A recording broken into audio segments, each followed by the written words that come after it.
तो hey guys welcome back. और अपन लोग फिर से स्टार्ट कर रहे हैं जिसमें मैं एनालिसिस प्रोवाइड करूंगा। इस बार थोड़ा सा जो तरीका है वो अलग होने वाला है। And will be able to see कि हम लोग कैसे एक डिफरेंट अप्रोच रखते हैं बाकी मार्केट यूजर्स या मार्केट अप्रोचेस वाले लोग से। तो इसमें मैं सारे के सारे इंडेक्स के बारे में बात करूंगा और इंडेक्स कैसे परफॉर्म कर रहा है अपन वहाँ तक छोड़ेंगे। और उसके बाद वो आपका काम होगा कि आप कौन से सेगमेंट के स्टॉक्स चुनना चाहेंगे। So I will be talking about every segment of the market. Let's say it's going to be Nifty, Bank Nifty, the IT sector, the auto sector, and many more FMGC, FMCG sector. Alright. So we'll be talking about all these indexes, and then I'll be referring you कि आप इस segment में आप trade ले सकते हो पर next 2 weeks. अभी ऐसे ही नेक्स्ट 2 वीक्स के लिए रखते हैं इससे। और क्योंकि इंडेक्स अगर आप एनालाइज करते हो तो नेक्स्ट 2 वीक्स तक वो सेम वर्कआउट करता है। तो स्टार्टिंग में तो निफ्टी थिंग तो आप देख सकते हो बेसिक है, इसमें ज़्यादा कुछ नहीं दिमाग लगा। मैं दो चीज़ पे बहुत ज़्यादा फोकस करता हूँ। एक है चार्ट रीडिंग पैटर्न, अगर तुम्हें आता है तुम आसानी से सारा चीज़ कर लोगे। और दूसरा है फिब रिट्रेसमेंट, वो मैं बहुत ज़्यादा यूज़ करता हूँ। तो तुम्हें भी मैं बोलूँगा कि ये चीज़ यूज़ करो, बहुत चीज़ हो जाएगा इससे। बाकी तो EMA 200 और सेम है RSI, और बाकी बस साइकोलॉजी वाला चीज़ है। तो मैं बेसिकली तुम्हें बता दे रहा हूँ कि ये चीज़ मैं यूज़ कर रहा हूँ पूरा एनालाइज करने के लिए। तो ये तुम भी कर सकते हो ऐसा कुछ बहुत बहुत ज़्यादा दिमाग नहीं लगाओ। तो स्टार्ट करते हैं। तो तुम देख सकते हो कि निफ्टी फिफ्टी में अपने यहाँ पे जाओ, फिर रिट्रेसमेंट लगा, यहाँ पे देखा, फिर यहाँ पे एक पैटर्न फॉर्म हो रहा है। तुम देख सकते हो एक ये फ्लैग पैटर्न था, इसको तोड़ा, फिर एक फ्लैग पैटर्न बना है। अभी अगर तुम देखोगे तो इसमें और भी पैटर्न्स बन रहे हैं। अगर तुम ये पैटर्न देखोगे तो ये एक अच्छा खासा पैटर्न बना रहा है जो ऑलमोस्ट अबाउट काइंड ऑफ एक एक वेव पैटर्न बन रहा है। तो मैं बोलूंगा कि इसमें बहुत सारे पैटर्न बन रहे हैं, बट तुम्हें ये देखना है कि ज्यादा वर्कआउट तुम्हारे लिए क्या करता है। तो talking about this is the weak thing. अगर अपन लोग आवली वाले में जाए तो उसमें मेरे को ज्यादा अच्छा सा दिख रहा है और मेरे को बियरिश दिख रहा है। ये बियरिश इसलिए दिख रहा है क्योंकि इसमें आईटी सेक्टर बहुत ड्रैग आउट होता पिछले वीक, और भी सारे जो सेक्टर्स थे वो भी ड्रैग किए जिसके कारण निफ्टी गिरा। अब बैंक निफ्टी का अच्छा खासा एक रीजन बनता है कि अगर बैंक निफ्टी थोड़ा सा अप मूवमेंट दिखाएगा तो ये निफ्टी फिफ्टी को ऊपर खींच लेगा। So you have to look out for the bank nifty thing. But nifty fifty as of this case like at this point time अभी बेयरिश है, और हम लोग बेयरिश ही आउटलुक करेंगे इसमें। तो इसमें दो तरीका है। अगर तुम इसमें जाओगे तो तुम्हें दिखेगा कि this is 5 minute time frame, तो तुम्हें दिख रहा होगा कि यहाँ पे एक्चुअली एक डाउन मूवमेंट दिखा रहा है, और एक दो पॉसिबिलिटीज है कि जो अपन लोग लेंगे हमेशा।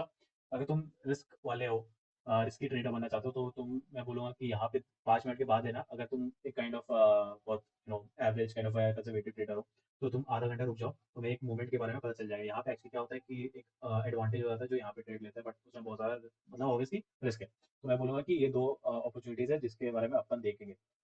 ये याद रखना कि बैंक निफ्टी वेरी इंपॉर्टेंट है। अगर बैंक निफ्टी तुम देखोगे गिरते हुए तो बैंक निफ्टी अगर उठता है ऊपर तो रुक जाना, उस समय ट्रेड मत लेना। लेकिन तुम्हें जिस हिसाब से दिखता है कि निफ्टी और बैंक निफ्टी दोनों एक ही ट्रेंड में जा रहे हैं, दैट इज बियरिश, तो आराम से निफ्टी में ट्रेड ले लेना। मैं बैंक निफ्टी में ट्रेड नहीं बोलूंगा इस बार लेने कि बैंक निफ्टी में एक्चुअली पॉसिबिलिटी नहीं है और एक मिक्स्ड आउटलुक दे रहा है। तो मैं बैंक निफ्टी को अभी बोलूंगा कि मत लो, Nifty is kind of good enough. तो बाकी अपन लोग अगर बात करें तो डायरेक्टली CNX IT पे जाते हैं। तो तुम देख सकते हो CNX IT में एक्चुअली क्या हो रहा है, ये बहुत ज़्यादा वैल्यू ड्रॉप हुआ है। तुम देख सकते हो कि इसने 0.6 वेब रिट्रेसमेंट को भी तोड़ा है। मैं बोलूंगा कि ये अभी और ड्रैग हो सकता है जो निफ्टी फिफ्टी को भी और ड्रैग करेगा। तो इसलिए मैं बोल रहा हूँ कि निफ्टी फिफ्टी बेयरिश आउटलुक है मेरा, और ये एक काइंड ऑफ मेजोरिटी रीजन है, मेजर रीजन है जो निफ्टी फिफ्टी को और गिराएगा। CNX IT is like bearish outlook है इसमें।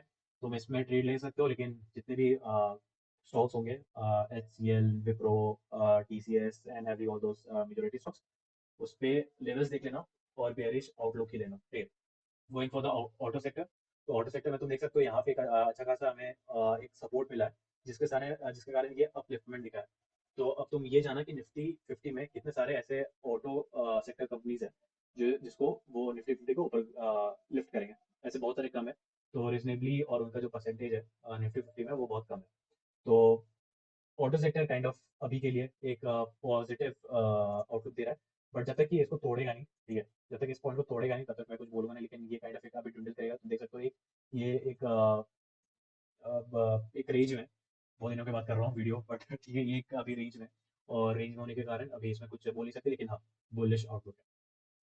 Going for the finance bank, अगर तुम्हारा सेक्टर्स गिर रहे हैं, फाइनेंस सेक्टर गिर रहा है, तो इसका ये रीजन है कि काइंड ऑफ बैंक नीचे गिर सकता है। लेकिन अगर तुम इससे देखोगे तो इसका पॉसिबिलिटी और है गिरना है। ये एक अपलिफ्टमेंट दिया था, अगर तुम इस वाले को देखोगे, ये कैंडल को, तो you will be able to see कि ये एक वापस से अपलिफ्ट कर रहा था। बट जिसके कारण ये जो कैंडल बना इस वीक का, मतलब प्रीवियस वीक का जो कैंडल बना ये वाला, वो वापस उसको ड्राइव डाउन कर दिया, और जिसके कारण हमें एक काइंड ऑफ पता चल गया, एश्योरेंस मिल गया हमें कि ये और नीचे जाएगा। तो दिस इज थिंग कि फाइनेंस और वाला गिरेगा, फाइनेंस गिरेगा, IT सेक्टर गिर रहा है। जो तुम्हारा ऑटो सेक्टर है वो थोड़ा सा बुलिश दिखा रहा है। टॉकिंग अबाउट एफएमसीजी सेक्टर, देखो एफएमसीजी सेक्टर में एक्चुअली क्या है कि ये एक काइंड ऑफ अभी बुलिश आउटलुक दिखा रहा है, लेकिन एफएमसीजी का भी ज़्यादा मेजॉरिटी नहीं है, एक दो है, बट हाँ ये भी आउटलुक दिखा बुलिश आउटलुक दिखा रहा है।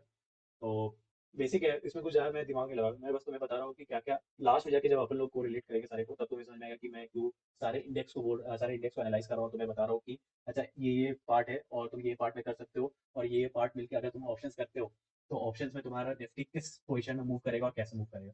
तो correlation is actually very important, और तुम्हें एक ये कोई नहीं बताता, तुम्हें एक स्टॉक दे देते हैं लोग और तुम वो स्टॉक पे ट्रेड करते हो, क्योंकि वो लोग बोलते हैं, तुम्हें अपने आप से करना है। तो this is the reason why I started this YouTube channel, और मैं वही चीज प्रोवाइड कर रहा हूँ। तो going to this energy sector, देखो मैं खुद बोल रहा हूँ एनर्जी सेक्टर बहुत बूम करेगा, और ये मैं ऐसे ही नहीं बोल रहा हूँ, एनर्जी सेक्टर का बहुत अच्छा रीजन है ये बूम करेगा। तो मैं बोलूंगा और recommend kind of this not an investment advice और anything, but in my opinion I am telling you कि मार्केट बूम करेगा एनर्जी सेक्टर और मेटल सेक्टर में, मुझे ऐसा लगता है। और ये याद रखना, energy sector, metal sector, auto sector और इंफ्रास्ट्रक्चर को रिलेटेड है। बहुत लोग बोलेंगे नहीं को रिलेटेड है, मतलब बहुत सारे जो मेरे से भी ज़्यादा काइंड ऑफ एजुकेटेड है वो बोलेंगे कि नहीं है, मैच मैच नहीं करता। एक्चुअली इंडियन मार्केट में लोग भूल जाते हैं कि यहाँ पे सेंसिटिविटी एक काइंड ऑफ इमोशनैलिटी बहुत ज़्यादा है लोगों में, और वो लोग काइंड ऑफ इसको डिस्गाइज है। तो ये एक्चुअली बहुत मैटर करता है, और ऑब्वियसली अगर तुम एक कॉमन अप्रोच से जाओगे तो तुम्हें दिखेगा कि अच्छा गाड़ी बनने में, इंफ्रास्ट्रक्चर बनने में, काइंड ऑफ ये सब बनने में क्या क्या यूज़ होता है, एनर्जी ऑब्वियसली, और फिर उसके बाद क्या क्या यूज़ होता है, मेटल यूज़ होता है। तो अगर एक सेक्टर बूम कर रहा है तो उसका खपत या उसका कंजप्शन बहुत ज़्यादा होगा, और क्यों होगा, तो इसके कारण, और जब ऐसे तो कोरिलेशन पॉजिटिव है सनराइज फॉर्म में, और तुम्हें ये सब जानना पड़ेगा, ये ज़रूरी है। तो auto sector, energy sector, metal sector and energy sector, ये चारों का अच्छा खासा रिलेशन होता है। तो अगर एक दो तीन सेक्टर नीचे गिरते हैं तो याद रखना कि जो सबसे पीछे लैग कर रहा है, तो उसमें तुम एक ट्रेड अपना उठा सकते हो, ठीक है। तो एनर्जी सेक्टर में जाओ, मैं बोला बूम कर रहा है एनर्जी सेक्टर, बूम करेगा, तुम देखिए अभी एनर्जी सेक्टर में बोला बूम कर रहा है, तो तुम देखोगे कि ऑटो सेक्टर जो मैंने बोला था कि बुलिश आउटलुक है, एनर्जी, ऑटो सेक्टर बुलिश, अभी हम लोग को दो मिला। इंफ्रा पे अपन जाए, तो इंफ्रा पे मुझे अभी कुछ मिला नहीं है, लेकिन तुम अगर देखोगे तो ये फिफ्थ रिट्रेसमेंट के यहाँ पे, इसके बारे में ज़्यादा बोलूंगा नहीं, और मैं काइंड ऑफ एक नेक्स्ट दे रहा है, और इसमें अपन, मैं बोलूंगा कि इसमें अभी कोई ट्रेड ना लेना है इंफ्रा पे। Let's go to the medium, medium में खुद ट्रेड नहीं करता हूँ, इसमें कुछ एक्चुअली है भी नहीं, मिक्स कंफ्यूजन है। मिक्स सिग्नल्स दे रहे हैं, मिक्स सिग्नल्स क्या ट्रेड सिग्नल्स ही नहीं दे रहे कुछ, ये काइंड ऑफ बाउंड, मैं बोलूंगा कि ये कप है, क्या बोलते हैं, कप एंड हैंडल पैटर्न बना रहा है, तुम इसमें ऐसे करके एक ये बना लो तो उसमें आराम से ट्रेड ले पाओगे। दिखाता हूँ मैं तुम्हें क्या बोलना चाह रहा हूँ। समझ लो कि ये मैंने बोला तुम्हें बनाने के लिए, ठीक है। और मैं बोलूँगा कि ये काइंड ऑफ ये ट्रेड बनेगा, और उसके बाद इसका हैंडल बनेगा, तो ये वाला ट्रेड ले लेना जब इस पैटर्न में मूव करेगा। तो ये एक kind of silly and very foolish movement होगा, क्योंकि अपन लोग बस पैटर्न पे ही फोकस नहीं कर रहे, अपन लोग पूरा मार्केट सेंटिमेंट्स को भी देख रहे हैं कि मार्केट कहाँ मूव कर रहा है, क्योंकि मार्केट मेकर्स या मार्केट मूवर्स जो होते हैं वो डिफरेंट तरीके से सोचते हैं, अपन लोग को वैसे तरीके से सोचना है, और उनके जो स्टेप्स है, उनके जो मूवमेंट्स है, उनको ट्रैक करके अपना ट्रेड लेना है। तो दिस इज अ बेसिक है। तो मुझे मीडिया में कुछ दिख नहीं रहा है, सिग्नल ऑफ है। मेटल पे जाते हैं, मेटल पे तुम देख सकते हो काइंड ऑफ एक हाई है, ठीक है, इसने इसको था, फिर इसने एक काइंड ऑफ बहुत डाउन मोमेंट दिखाया इसने, फिर उसके बाद तुम देख सकते हो ये फिर से उसको ट्राई कर रहा है ब्रेक करने का। अब थोड़ा सा एनालाइज करते हैं इस बेसिक चार्ट को, ठीक है। तो देखोगे कि इसने यहाँ पे एक मूवमेंट दिखाया था, फिर सडन ड्रैग डाउन हुआ, ड्रैग हुआ, चलो ड्रैग हुआ, कुछ भी रीजन हुआ भूल जाओ उसको, जो भी रीजन हो भूल जाओ, अपन अभी अभी बस चार्ट को देख के ही बात करेंगे। यहाँ पे ड्रैग हुआ, फिर ये अचानक से इस चीज को, ये जो कैंडल था इसको पूरा ही इनगल्फ कर गया, मतलब पूरा कंज्यूम कर लिया। और उसके बाद तुम देख सकते हो, तो अगर एक कैंडल बना बेयरिश का, और उसके बाद तुम देख रहे हो कि बहुत बड़ा कैंडल बना जो बुलिश है, तो इसका क्या मतलब हो सकता है, जितने भी अपॉर्चुनिटी वाले लोग होंगे जो वेट कर रहे होंगे फिर से बाय करने का, तो वो लोग बाय कर दीजिए। क्या वो लोग यहाँ पे सेल कर रहे होंगे, हाँ, जितने भी वीक हैंडलर्स होंगे वो यहाँ पे सेल कर रहे होंगे। मुझे क्या लगता है, मुझे ऐसा लगता है, हो सकता है कि मैं गलत हो जाऊँ, लेकिन अपना एक माइंडसेट ये है कि ये हो सकता है कि तोड़ दे इसको।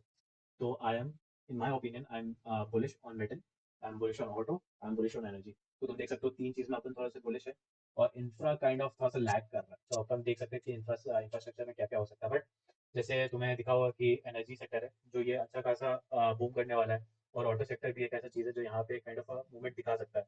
बहुत सारे रीजन होते हैं, और इंडियन में फेस्टिवल्स भी होते हैं जिसमें लोग बाय करते हैं, और उस हिसाब से लोग एक्चुअली स्टॉक्स खरीदते हैं, ट्रेड करते हैं। बट अपन चार्ट्स के हिसाब से बात कर रहे हैं, और मुझे ये तीन सेक्टर बुलिश लग रहा है, और बाकी सब जितने भी है अ, वो एक्चुअली अभी तक बेरिश है। टॉकिंग अबाउट पीएससी, पीएससी मैं बोलूँगा जिसमें गवर्नमेंट का 51% का होल्ड रहता है, मतलब जो कोई 51% उनका ओन रहता है गवर्नमेंट का। तो मैं यहाँ पे अगर इसके बारे में बात कर रहा हूँ, तो बहुत लोग इसको मतलब अवॉइड कर लेते हैं, लेकिन मैं कभी-कभार देख लेता हूँ। तो इसमें तुम देख सकते हो एक काइंड ऑफ हाई पे पहुँच गया है और ये ट्राई कर रहा है, फिर से टेस्ट कर रहा है इस चीज़ को। तो तुम देख सकते हो कि जो भी गवर्नमेंट के पोज़ीशंस पे है, तो उसमें लोग थोड़ा-सा बुलिश है, ठीक है? अगर बुलिश है गवर्नमेंट के जितने भी कंपनीज़ हैं, तो अपन क्या गवर्नमेंट की कंपनीज़ को ट्रैक कर सकते हैं और क्या उस पे ट्रेड कर सकते हैं? हाँ। अब तुम्हें समझ में आ रहा है कि अच्छा ऐसे-ऐसे आप लोग ट्रेड ले सकते हैं, ऐसे-ऐसे आप लोग स्टॉक्स को पिक कर सकते हैं, बस इंडेक्स को ही एनालाइज़ करके। तुम्हें एक दिख भी गया होगा कि निफ्टी पे अपन टारगेट कर सकते हैं ऑप्शंस या फ्यूचर्स। तो तुम्हें एक तो आराम से मिल गया, अब तुम्हें बस स्टॉक्स चुनने हैं डिफरेंट डिफरेंट सेक्टर से, जो तुम्हें लगता है। ये याद रखना कि निफ्टी मेरे हिसाब से बेयरिश है, लेकिन जो 3 सेगमेंट्स हैं, वो तुम्हारा ऑटो, एनर्जी और मेटल, ये काइंड ऑफ बुलिश है। और ये भी याद रखना कि निफ्टी 50 में जितने भी होते हैं, मेजॉरिटी बैंक निफ्टी और काइंड ऑफ बिग कंपनीज़ है, जो शायद उस तीनों से टाटा स्टील, रिलायंस ये सब एनर्जी वाले, ठीक है? मतलब टाटा स्टील तो ऑटो से टाटा स्टील और ये सब मेटल्स के कोई इसके हैं। तो ये याद रखना कि जितने भी प्रोपोर्शंस है ना निफ्टी 50 में, वो ध्यान रख के करना। लेकिन जितने निफ्टी 50 में बेयरिश आउटलुक है मेरा, और जितने भी मैं रिपीट कर रहा हूँ, sorry for that, but metal, energy and auto ये सब में तुम्हारा बुलिश है। पीएससी के बारे में बात की मैंने, तो मैं बताया कि इसमें गवर्नमेंट का 51% का ओनरशिप रहता है, और अपन ऐसे सोच सकते हैं कि अच्छा इसमें भी ये काइंड ऑफ अप मूवमेंट है और ये टेस्ट कर रहा है, तो जितने भी गवर्नमेंट के कंपनीज होंगे, क्या अपन इस पॉइंट पे जाके क्या सेल कर सकते हैं? क्या ये जो कैंडल बना, क्या इसको इंगल्फ कर दिया? नहीं। तो क्या हो सकता है, क्या ये इसको तोड़ेगा, क्या इसको ये वापस आके टेस्ट करेगा? तो यहाँ पे आके वो टेस्ट करता है, तो क्या हमें वेट करना चाहिए? हाँ, और अगर टेस्ट नहीं करता तो हमें कहाँ से शॉर्ट करना होगा? यहाँ से। तो तुम्हें ऐसा सोचना पड़ेगा और ऐसे तुम्हें हैंडल करना पड़ेगा। फार्मा पे अगर अपन जाए, तो तुम्हें दिखेगा कि फार्मा एक्चुअली एक काइंड ऑफ गुड पोजीशन दिख रहा है, लेकिन ये इस पॉइंट को तोड़ दिया है, इस लाइन को। तो काइंड ऑफ अभी तुम देख लो, अभी मैं बोलूँगा कि 2 वीक तक रुक जाओ, तुम्हें एक अच्छा खासा आइडिया मिल जाएगा कि फार्मा पे लेना है कि नहीं लेना है। ये काइंड ऑफ नेक्स्ट 2 वीक के बाद अपन देखेंगे कि फार्मा काइंड ऑफ एक अपॉर्चुनिटी हमें दे रहा है कि नहीं दे रहा है। So that's it. तुम्हें सारे के सारे इंडेक्सेस के बारे में मैं बताया हूँ, और तुम्हें एक काइंड ऑफ एक अच्छा खासा आइडिया हो गया होगा कि कौन से सेक्टर्स ज़्यादा फ्रूटफुल रहेंगे इन ट्रेड करने के लिए नेक्स्ट 2 वीक्स में। So that's it, and I will be bringing a lot of content on this channel, and I hope that you would love to see them. And yeah, thanks for अगर हो यहाँ तक, तो please like share subscribe, और weekend बहुत दिनों के बाद कर रहा हूँ, सो दैट्स इट।